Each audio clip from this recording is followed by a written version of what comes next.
שלום חברים, היום אני רוצה להראות מחשב, שני מחשבים האמת של לקוחה שאוהבים לשבור קצת את המחשבים. כל המסך שלו יצא, הצירים שלו שבורים, כמובן לא עובד, אפשר לראות פה שברים, מנותק. המחשב הזה אותו עיקרון גם.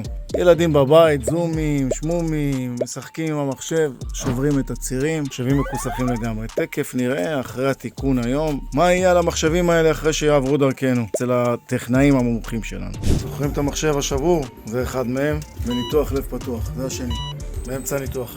שלום חברים, זוכרים את המחשבים מהבוקר לפני 2-3 היו שבורים? אז הנה הם כרגע שלמים כמו חדשים, כמו שיצאו מהחברה, פתחים, נסגרים,